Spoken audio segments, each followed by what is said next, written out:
Welcome to Cascade Conversations. Join the Cascade Partners team and our network of trusted advisors as we work to demystify the details, terminology, and strategies of acquisitions, divestitures, financings, performance improvement, and restructuring. All right, good afternoon. My name is Eric Green. I'm a managing director at Cascade Partners. I am delighted to have a guest of honor here, Pat Degnan from Clark Hill, the Arizona Phoenix office. And we had the great pleasure of working on a deal together most recently of a sports construction business in Phoenix. And we became good friends, et cetera. Out of that, we had a conversation about, boy, what would sell-side readiness look like in the M&A world, both in terms of what lawyers do and what investment bankers do. And out of that came this Cascade conversation. So welcome, Pat. Thank you for taking the time. Thank you for flying into Phoenix. We'd love to learn a little bit more about you. Please share who Pat Degnan is. Yeah. Been in the M&A practice at Clark Hill for about 3 years now. My prior firm merged with Clark Hill. Before that, I was actually in public accounting for 4 years. Before that, I was in business school. Before that, I was in law school. Got it. So you're well educated. So they say. And from Toledo, Ohio, which is sister city to Detroit. So a lot of common threads. But we did a nice job, I thought, on that deal. We're now on a second deal together out of that sports construction. The sell-side readiness topic not only came up with Pat, but also out of some scar tissue that I had as a CEO of a company. I had the opportunity to lead that company to a sale of a strategic. And in that process, I felt that there were many mistakes that I made, and particularly in preparation. And as we think about, particularly the law side, some of the things that we can get done. When should a company in general start preparing for an M&A process? I think it's at the very first point you contemplate an exit, because that's going to start this whole process. If you have that mindset of not necessarily just growing to continue to grow, but now you're growing with this exit target in mind, I think your focus starts to change. Yeah. Is there a rough time frame that you would suggest? I don't think you can be too prepared, but generally I'd say 1 to 2 years is a really good window. You have enough time there where you can start to correct things that may need to be corrected. And if you're at the point of contemplating the sale, but you don't necessarily have to sell, that's when you're in a really great position. You want to leave Vegas when you don't want to leave Vegas? Exactly. Get up from the table. But, and in that process, you can either set yourself up for a lot of success on the sale or set yourself up for continued and improved growth in the company, if that's the direction you choose to go in. Yeah. And so when we talk about being prepared, again, on the legal side, what does that tactically mean? What are the things that we should be thinking about and preparing our clients for in that preparation? Yeah, many things. Obviously, I would say first and foremost, it's probably what your current contract situation is, and that's with customers, with vendors, with employees, pretty much any of your stakeholders with whom you have contractual relationships. That's going to dictate so much of the legal process as it goes forward. Your organizational structure, how you're formed. Are you a corporation, an S corporation, an LLC?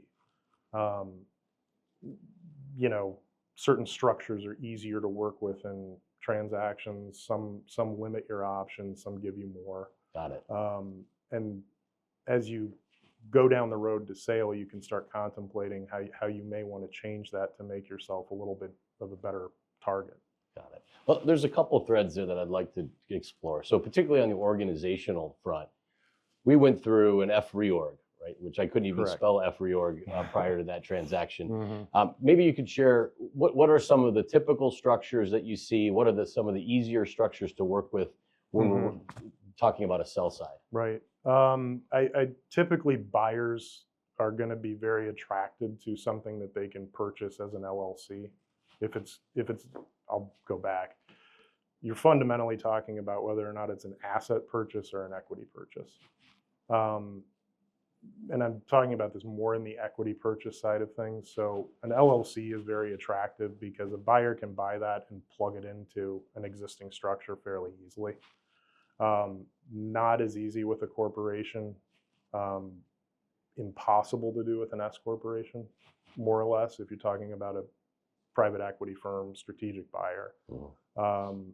And so, what we did on that, the F reorganization, is taking an S corporation and turning it into an LLC that can be purchased. Got it. And mapping that out ahead of time and just having that strategy, yes, just creates a lot of, it makes it a lot easier than doing it at the last minute. Absolutely. Yeah. Absolutely. And coming into a transaction, understanding you're going to do that, saying, look, we're going to assume that this is probably how you want to do it. Is that correct? That helps. Right. So. And then the other thread I wanted to go down is the contracts, whether it's with vendors and partners, and really understanding change of control, right? And Yes. pressure testing those contracts, right? Yes. Maybe you could expand on that. Change of control is very important in these transactions, and we'll get into some of the specifics on the purchase agreement, but what you'll see in any purchase agreement, particularly an equity purchase agreement, but it does come up in asset purchases too, because change of control means that your counterparty to the transaction has the right, more or less, to terminate the agreement if there's a change in control. So generally 50% of the ownership changes. They can agree to it too, but knowing those in advance, because you may have been doing a lot of business on a form of a contract that has those provisions in it. Right, yeah. And all of a sudden, if you get 4 months outside of a closing and you've got to go find 200 people to say this is okay if we transfer this business, that's very difficult. Very difficult, yeah. And those could be very important customers, vendors that could really impact the deal. Should an owner of a business or owners of a business do that on their own? When should they hire an M&A lawyer like you? I think it's kind of, my genuine belief is that it is around that time you start contemplating the sale. I think of companies in 3 life cycles. There's the formation, there's the middle, that's the operations, and then there's the sale. If you're thinking of sale in the middle, that's a very good time to start thinking about it. And that's probably the time you want to start getting a big team of advisors in place that can see you down the path to that goal. Yeah.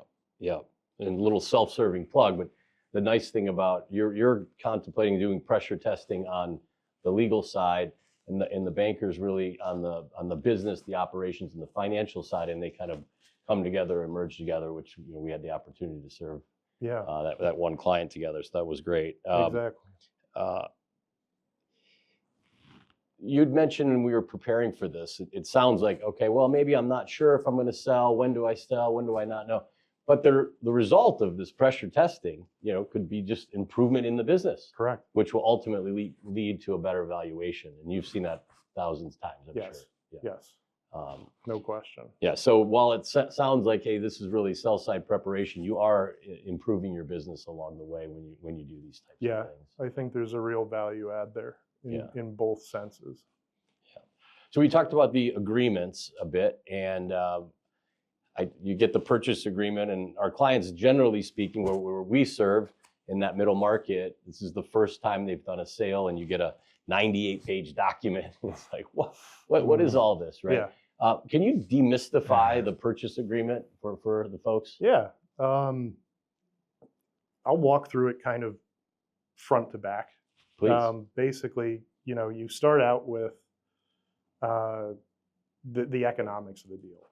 This is how much we're paying for it. This is when we're paying for it. This is what you're getting in return, whether it's rolled equity, cash, whether it's seller financing. All those things are kind of covered up front.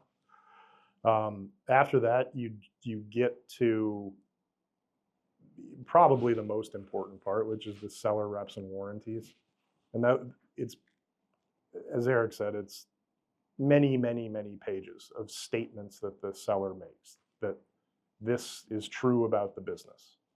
As of this date or that date, typically the closing date, these statements are all true. And if they are not true later on after we close, we are liable for the damages caused by those misstatements. Okay. And Maybe an example? We were talking about environmental at lunch. yeah, environmental. Well, we could talk about, required consents. Okay.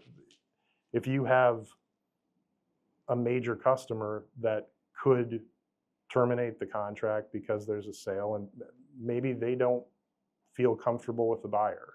Maybe they have some experience with them in the past that they don't really want to do business with them, possibly. But, we close, that consent hasn't been obtained. All of a sudden, $1 million worth of business is gone. The seller has to make up for that out of the purchase price, because fundamentally the value of the business may be impacted by the fact that that person they did not get the consent and they're not going along with the transaction. So that's kind of a relatively simple economic explanation there. But so the reps and warranties is the seller saying, "I swear these are truthful," and yeah, et cetera, right? yeah, and they're written and rewritten, and risk is allocated. Both sides try to find something that's comfortable, that's market, and then I'd say like probably the third most important part, if not maybe the most important part, is the section that's called indemnities, and this is what dictates how, when things are repaid. If there is a problem, this is how much it costs. If it relates to what we'll call fundamental reps, which are the really, really important things, the things that if they weren't true, the buyer would not do the deal. Those are very expensive if they're wrong. Some of the other ones are, somewhat limited. Mm-hmm. So those, I would, those kind of three sections are probably the most relevant to the seller. We define as many terms as possible. There's definitions of things, and those get heavily negotiated. Yeah. Things like the concept of indebtedness, for example, like what constitutes debt, what do you have to pay back, what takes off the purchase price. So yes, totally overwhelming document for anybody. So it's what you get paid. Right. I swear these are true, and then this is what happens if there's a penalty and I misspoke. Yeah, that Okay. may be the simplest way to. Well, Yeah. Yeah. Okay, and I Yeah. know that Yeah. we're talking about sell-side preparedness. Mm-hmm. However, it's with that structure of the asset purchase agreement or equity purchase agreement, we kind of have to back up, Mm-hmm. right? And Could we say that this is true correct. right now? If knowing what we know, if we say no, it can't be, and we're a year and a half out, okay, let's fix it. What can we do? What can we do to fix it? Thank you for joining us for Cascade Conversations. For more information, please visit cascade-partners.com or call 248-430-6266.